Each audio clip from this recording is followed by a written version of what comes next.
December 17th, 2025. By Heather Cox Richardson.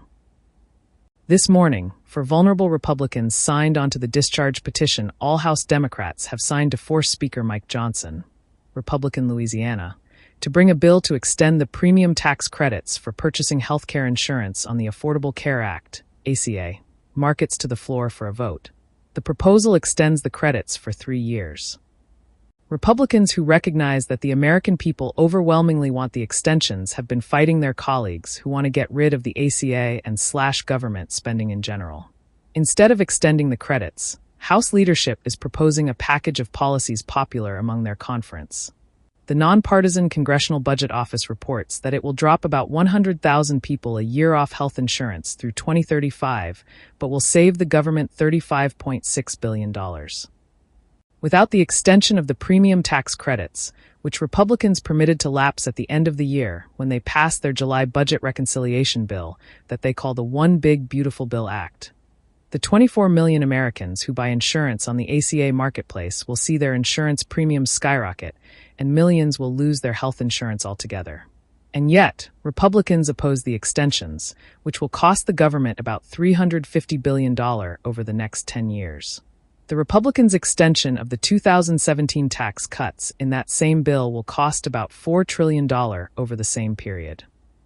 Yesterday, Johnson dismissed the members of his conference who wanted to vote on the extension, saying that many of them did want to vote on this Obamacare COVID-era subsidy the Democrats created. We looked for a way to try to allow for that pressure release valve, and it just was not to be. Representative Mike Lawler, Republican New York, told reporters, "This is absolute bullsh**T.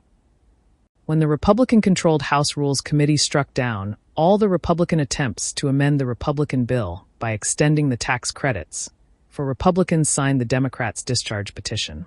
The 4 Republicans who signed are Lawler and Brian Fitzpatrick, Rob Bresnahan, and Ryan McKenzie of Pennsylvania. David G. Valado of California told Mariana Sotomayor, Katia Goba, and Riley Beggin of The Washington Post that he would have signed too. This evening, the House passed the Republican health care measure, which is expected to die in the Senate. The House will vote on extending the premium tax credits in January. Merrill Cornfield and Hannah Nat Anson of The Washington Post reported today on a court filing by lawyers for the government that claims it is legal for the administration to distribute federal money only to Republican-dominated states, withholding it from Democratic-dominated states. The government admitted that it withheld grants from the Department of Energy according to whether a grantee's address was located in a state that tends to elect and or has recently elected Democratic candidates in state and national elections, so-called blue states. Without evidence, the government claimed that such discrimination is constitutionally permissible, including because it can serve as a proxy for legitimate policy considerations. Cornfield and Natanson note that this is a remarkably candid admission that echoes Trump's frequent vows to punish cities and states that he sees as his enemies, from withholding disaster relief for Southern California to targeting blue cities with National Guard troops.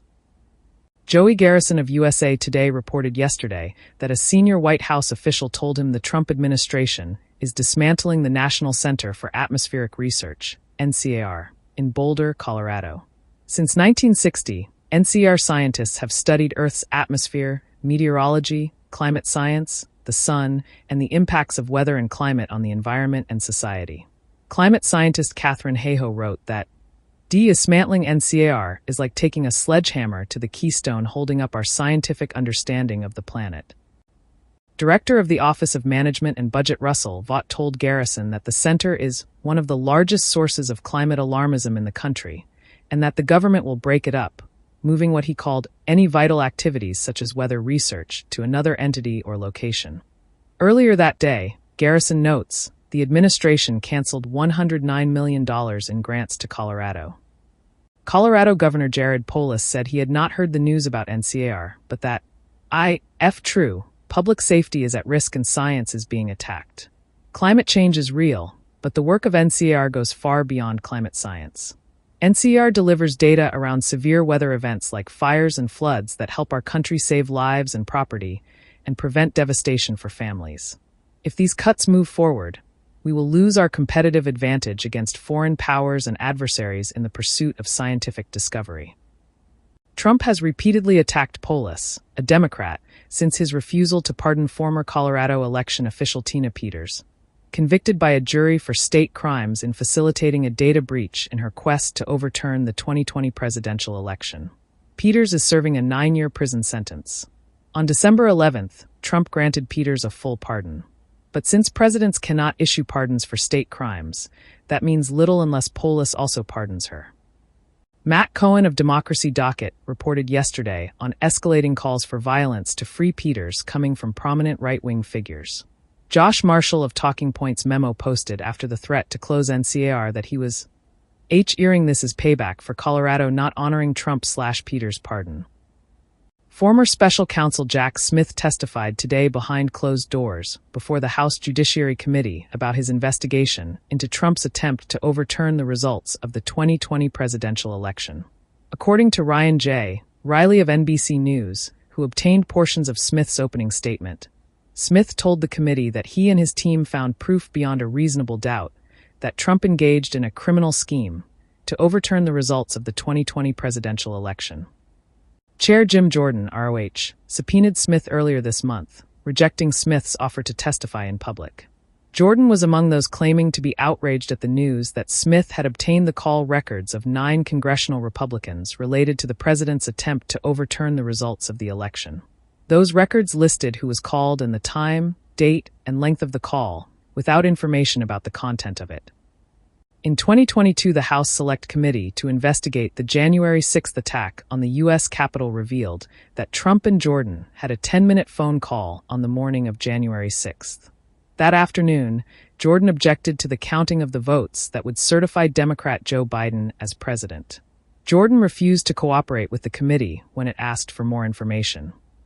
Smith told the committee that the phone records were lawfully subpoenaed and were relevant to complete a comprehensive investigation. He continued, January 6th was an attack on the structure of our democracy in which over 100 heroic law enforcement officers were assaulted. Over 160 individuals later pled guilty to assaulting police officers that day.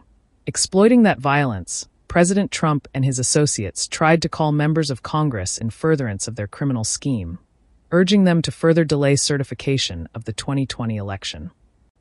I didn't choose those members, Smith said. President Trump did.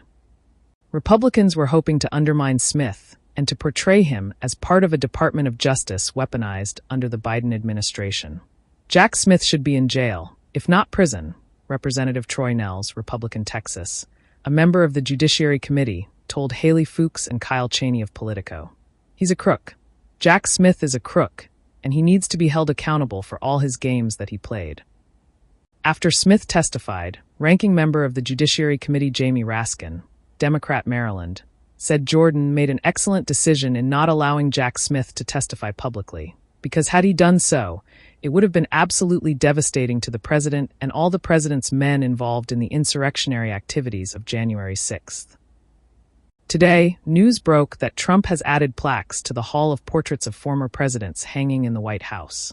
A plaque under the photo of President Barack Obama says he was one of the most divisive political figures in American history, who passed the highly ineffective Unaffordable Care Act.